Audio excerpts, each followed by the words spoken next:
సమయాన్ని సరిగ్గా వినియోగించుకునేవాడికి మిగతా మంచి అలవాట్లు కూడా వాటంతట అవే వస్తాయి.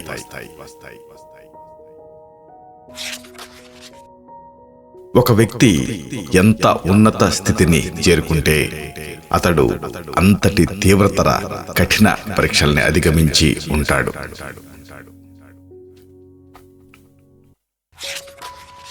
మానసికంగా శక్తివంతమైన వాళ్ళు ఎలాంటి కష్టాన్నైనా మరుసటి రోజుకల్లా మర్చిపోగలుగుతారు.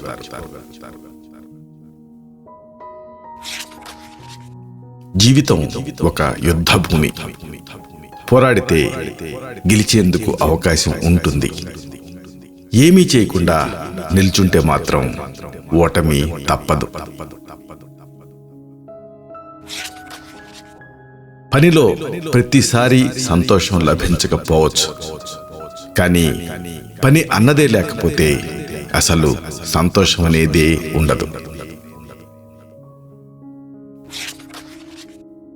జీవితంలో సరైన వాటిని ఎంచుకోవటం వల్ల సంతృప్తి, విజయం సాధ్యమవుతాయి.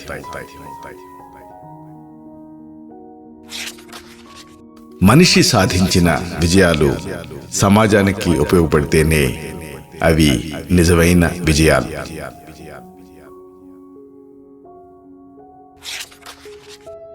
మీరు ఉన్నతంగా ఎదగటానికి మీకు ప్రపంచం కావాలి. మీరు ఎదిగిన తర్వాత ప్రపంచానికి మీరు కావాలి.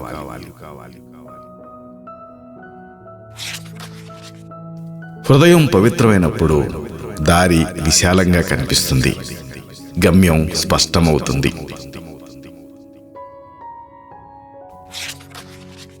అన్ని వేళలా విజయమే అంతిమ లక్ష్యం కాదు, అపజయం మరణం కూడా కాదు. రెండింటికంటే ముఖ్యమైనది ధైర్యం.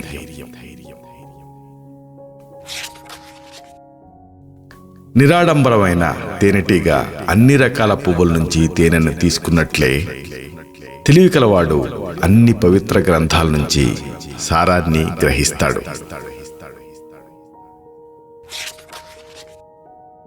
మీరు ప్రతిరోజు తృప్తిగా నిద్రించాలి అని అనుకుంటే ప్రతి ఉదయం ఒక చక్కటి సంకల్పంతో నిద్ర లేవటం అలవాటు చేసుకోండి.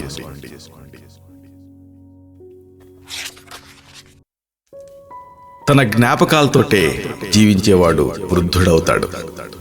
భవిష్యత్తు గురించి ప్రణాళికతో జీవించేవాడు నిత్య యవ్వనంలో ఉంటాడు. ఆశించి జీవించే వ్యక్తిలో నటన ఉంటుంది. ఆశించకుండా జీవించే వ్యక్తిలో ఆత్మీయత ఉంటుంది.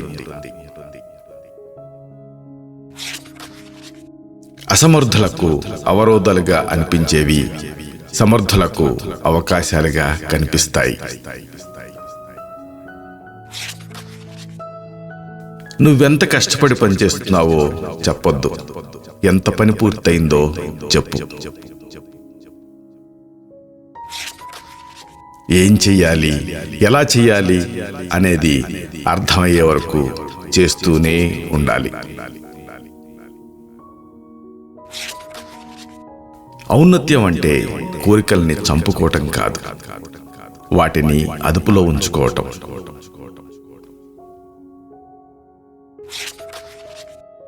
అందం లేని లోటుని మంచి స్వభావం పూరిస్తుంది, కానీ మంచి స్వభావం లేని లోటుని అందం పూరించలేదు.